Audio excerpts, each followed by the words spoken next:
Yo! Video games.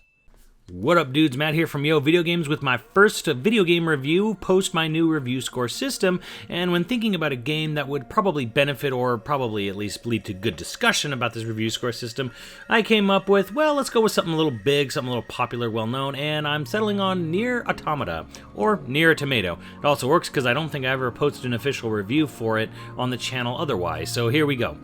In Nier Tomato, it is the fifth game in a game series that spans not just video games, but also short stories, books, and stage plays, which makes it pretty maddening to try to keep track of all of it, especially when not all of it is officially translated in English to my knowledge, definitely not the stage plays. So yeah, this is a little bit of a hard series to follow 100%, but you don't really need to. There is a book that I own that actually was probably the most beneficial thing to reading before this game if you really want to, but it'd also be kind of confusing to try to grasp the lore of the world without playing this game. So rarely, you can just play this game and not really worry about it too much. It's just, there's a lot of really intricate background details that are fluff that connect it to its other titles, mostly just the first Nier.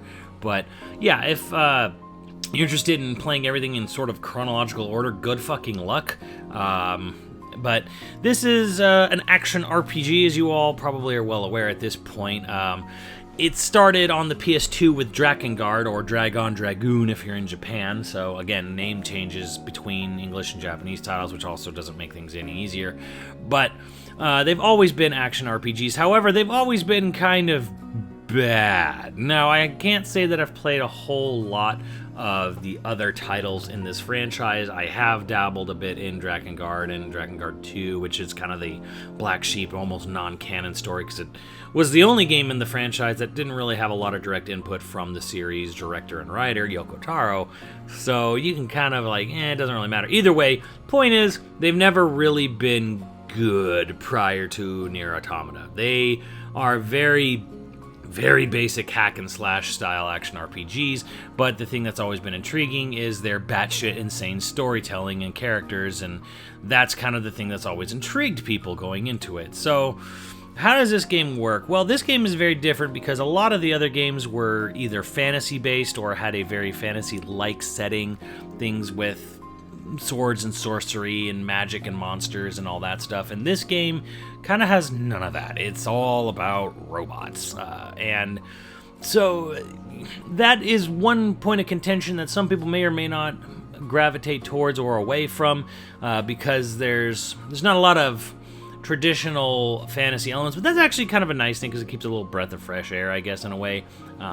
Although I will admit that, yeah, this game does have a tendency, you will be fighting a lot of the same looking enemies over and over and over again, but that's kind of not really too bad when you consider the strength of this game. So what makes Nier Automata probably so intriguing to a lot of people, and was intriguing, the only reason I bought it myself was because Platinum Games did the heavy work of the gameplay design. So yeah, before you had what was known as Kavia, a really C-tier development studio in Japan before. I can't imagine it had many fans.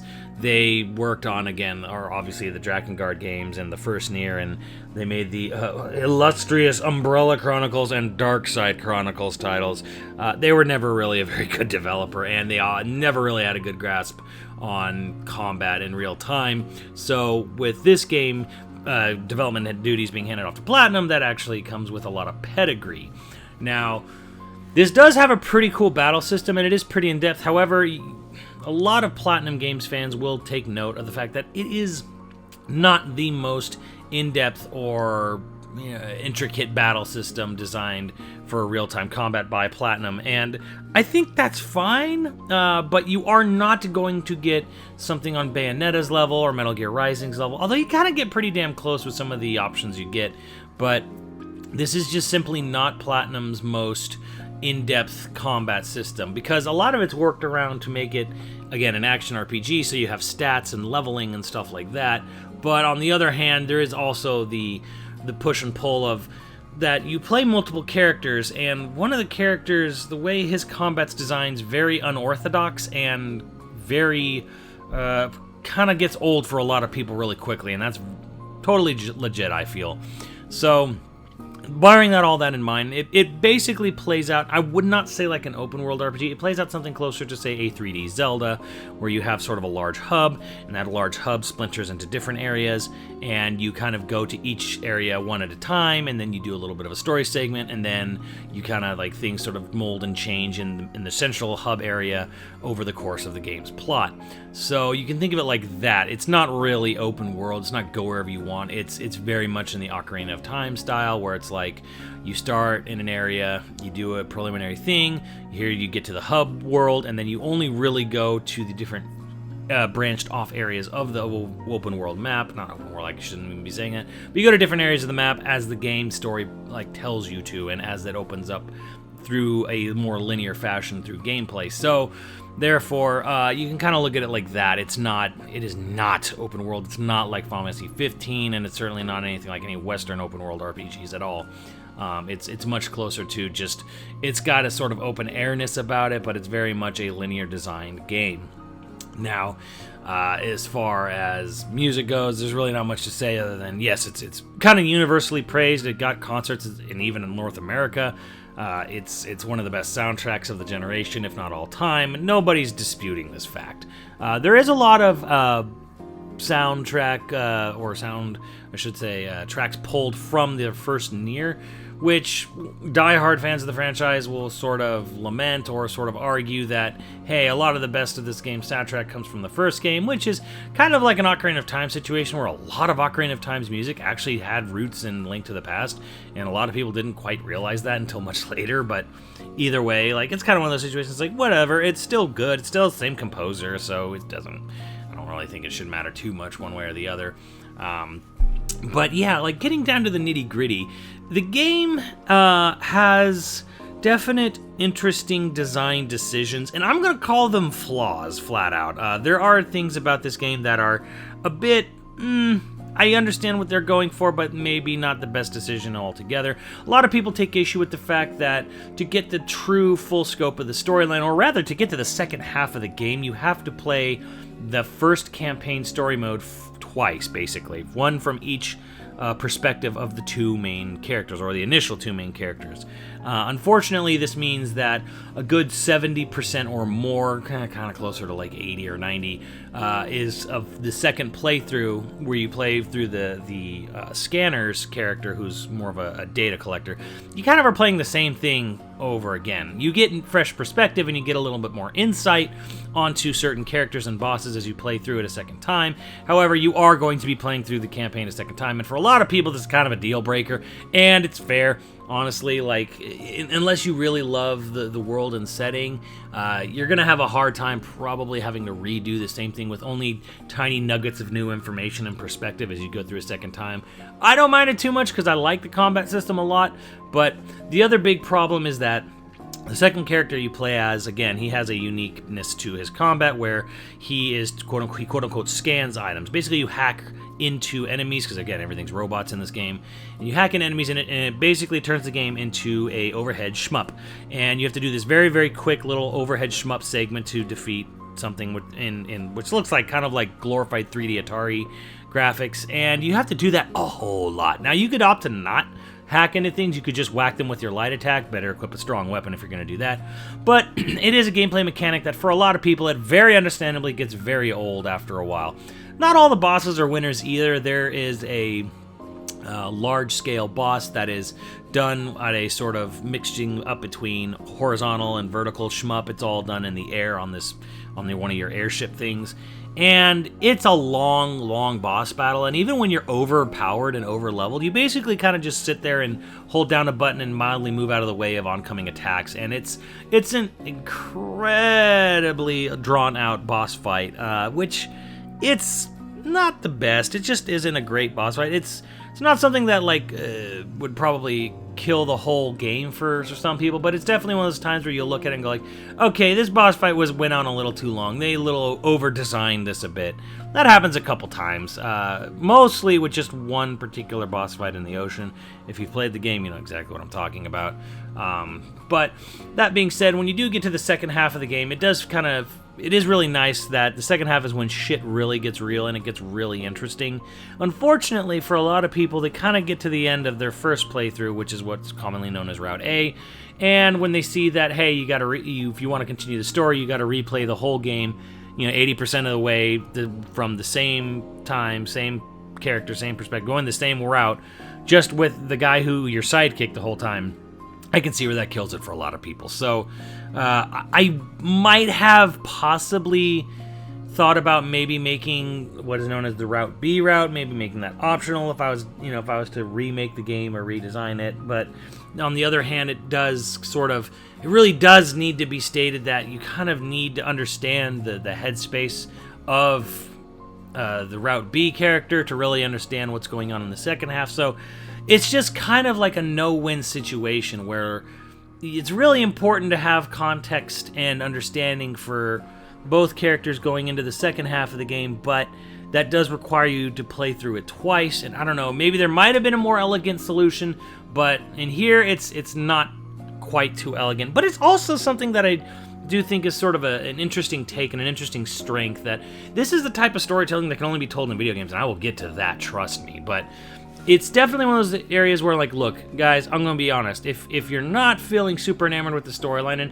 hell, frankly, like a lot of people that I know, Andrew and Max, weren't really feeling the story too much when they were playing through the game, so they Max kind of, I think, gave up at Route B. Andrew pushed through, but, it's kind of one of those interesting things to observe where it's like, not everyone gets into this as much, and when you're not into it as much, the gameplay can only go so far, because you're basically required to do a lot of the same things over and over again, which is actually a theme of the game, is the repetition of cycles and stuff. Hell, it's the opening line of the video game. So, buyer beware. It's got a bit of a auteur filmatic quality to it, where it's going to be repetitive by design, and I'm not blaming it for that, and I understand that it is by design, but I'm also not going to sit there and lie to you and say that, you should love it and accept it, because it's just not going to fit for everyone.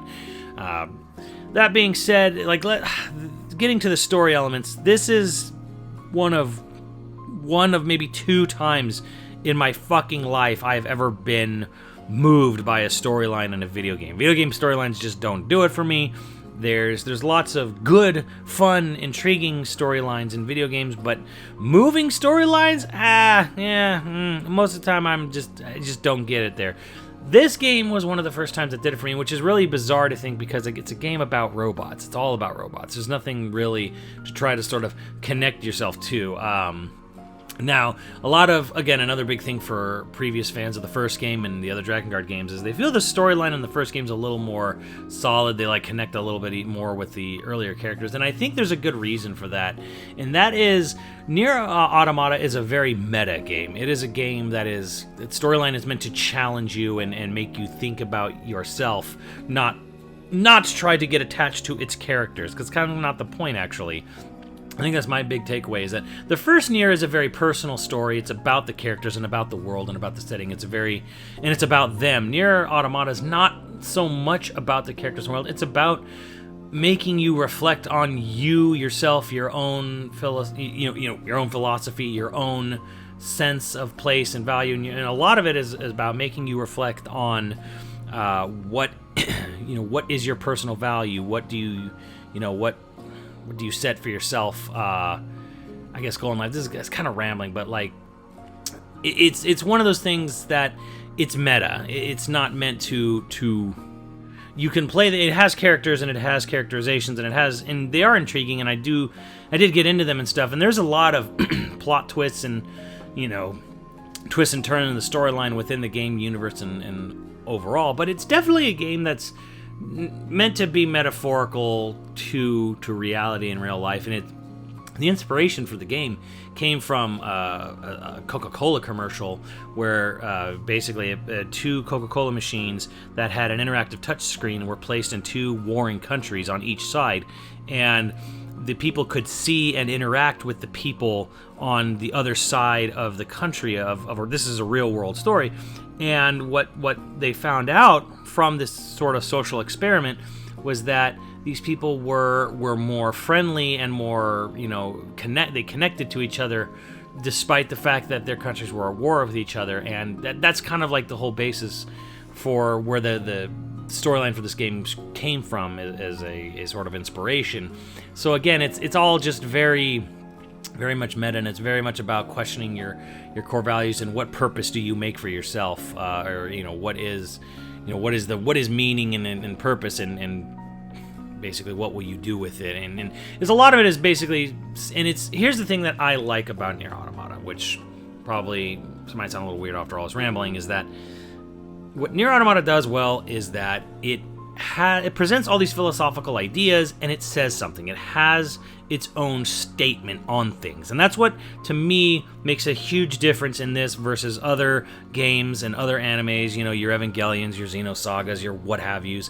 This actually has a statement. Like, yes, it loves to present like philosophy from many, many different philosophers over history, not just Nietzsche, but many others. And the interesting thing about it is that it has its own statement. It has its own definitive viewpoint on things, and I appreciate that a lot, because it's not just here's some weird existential conundrums and what do you guys think, but it's actually here's what the Yoko Taro thinks, here's his statement, here's what he's saying with it. So I actually kind of love that about the game. And I don't, and again, this sounds like I'm just kind of like rambling, but I'm trying not to be spoilery, because if there is anyone left on the planet who's interested in this game and hasn't actually played it yet, storyline's very good. If you've ever heard or played of Spec Ops: The Line, you could kind of look at something like that. Gets a little meta, probably not on the nose as that game does, but it's definitely one of those storylines that, like, I really, really appreciated the fact that, one, it had its whole philosophical jargon, but had its own statement on it.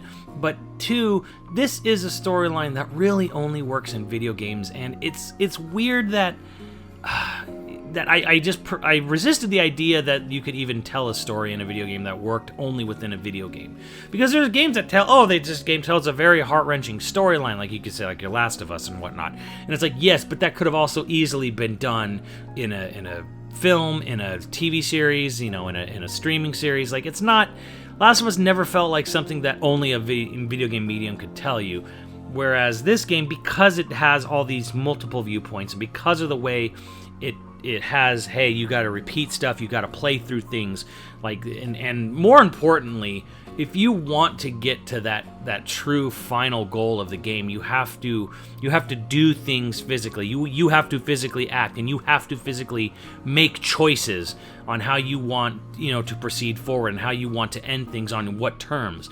It's something you can't do in film. You can't have human choice you can't have human interactivity in films, in TV shows and whatnot, or even in books or anything. So this was a storyline that, to understand and grasp the full concept of what they're trying to tell you, you actually have to play and experience things as a person, and you have to go through that and play it and repeat it and do stuff like that. So that's, to me, is where the storyline becomes really good. Now, all that being said, does that necessarily mean it's going to work for everyone? Absolutely not. So I'm not going to sit there and, again, tell you that this is the most beautifully, wonderfully designed thing ever, and you're a fool if you don't accept it. No, it's just not going to work for everyone. But what it does have, for me, it worked really well. Again, the only thing I haven't really touched upon is graphics. I mean, of course, everyone wants to talk about 2B's ass. Okay, yeah, it's a great ass, but whatever. The graphics are not great. They're not even really great for PS4. They get the job done.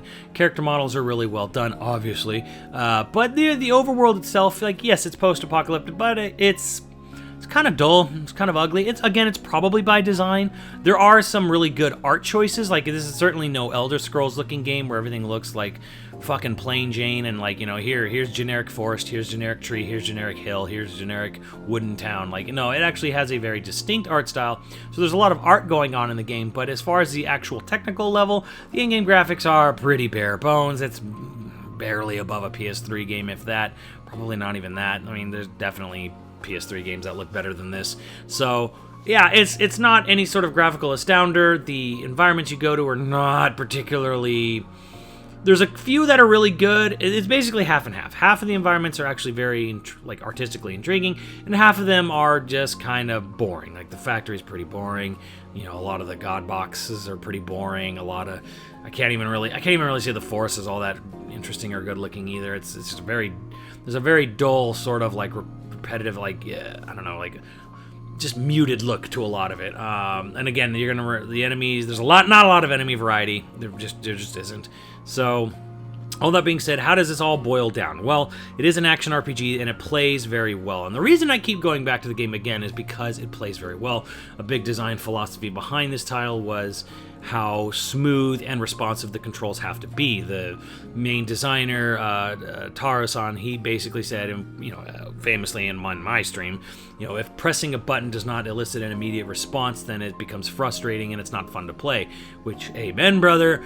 This game is extremely smooth. They're very generous on the dodge mechanics, and everything is just hyper responsive. And that's what I think makes this game playable and worth it to me, and why I can do it over and over again is because of the controls. So for me personally, that's a big deal. There's a lot of intricacies that aren't really explained very well, which is again kind of another fault. That you can do stuff like you can put parries in the game, you can add witch time to the game, you can do things, you can add stuff like whips and grapple hooks to the game to like really extend your combos out that you're never really ever told exist. There's a lot of hidden little things you can do to make the combat even more intricate and get really close to that sort of platinum Bayonetta Metal Gear Rising quality that you would not really suspect because the game never really points it out. So if you are, I was saying, if you are kind of new to it and you do want to try to make the most of the battle system, really dive into the plug-in ships and the pod programs, because they can really add a lot to the combat that you really won't see if you just play through the game going at it at a normal pace. You're gonna miss a lot of actual interesting stuff that really does change up and make the combat really cool. That's I think the greatest strength of this game, is that it's smooth as fucking butter. To play, to run around, to attack, to combat, to counterattack, everything's smooth, everything flows really well, and that's, I think, the game's greatest strength. And I think that's probably what makes the games, and to me, on a critical level, this is what makes the rating as high as it is. It's smooth as fucking silk to play, and it's fun to play, which I cannot say about the original games, and I can't really say it about a lot of games in general. There's a lot of action RPGs out there that are fun, and we kind of brute force through it, but you kind of put up with a lot of bullshit and a lot of jank just because, whatever, at least I'm doing something interactive, at least I'm constantly engaged in the battle. Here, it's more than just, hey, it's real time and I'm engaged constantly. Here, it's actually very silky smooth and fun to play, especially if you dive in to the plug-in ships and the pod programs and really maximize the potential of the combat system. So all that being said, graphics not great, art's pretty good, the soundtrack is absolutely stellar. I will hear nothing to the contrary on that. The storyline is very good, however, it does require some commitment, and it's definitely not commitment everyone's going to want to put up with, which is why they have multiple endings.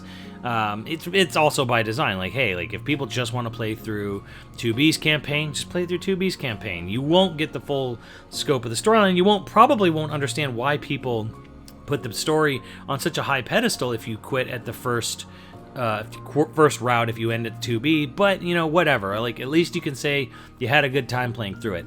All that being said, I think critically this game is an 8.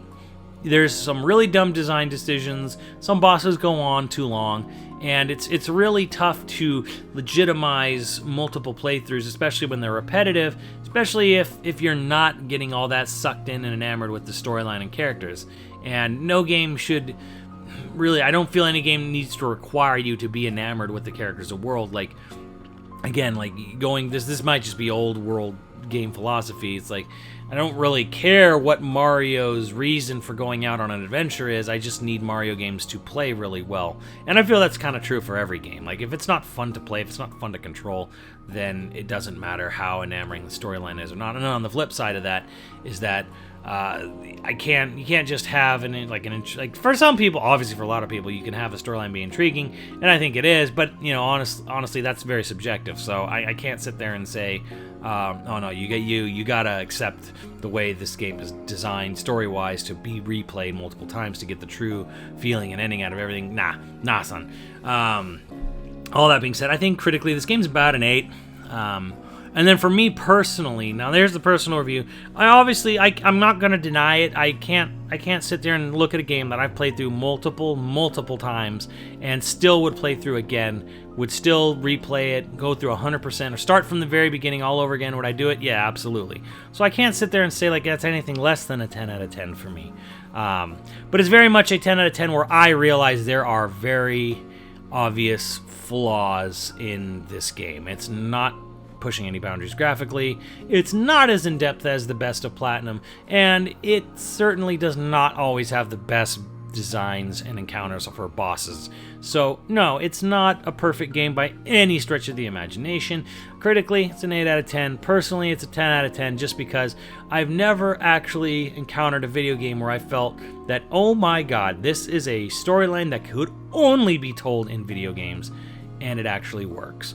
So that's how I feel about Nier Automata. Let me know how you guys feel about it and what other games you'd like to see me review. This one went kind of long, but you know, this is one of those like, okay, this is one of those personal 10 out of 10s, so I feel like kind of have to really dive into it a bit. So let me know what you guys think, and I will see you on the channel later, dudes.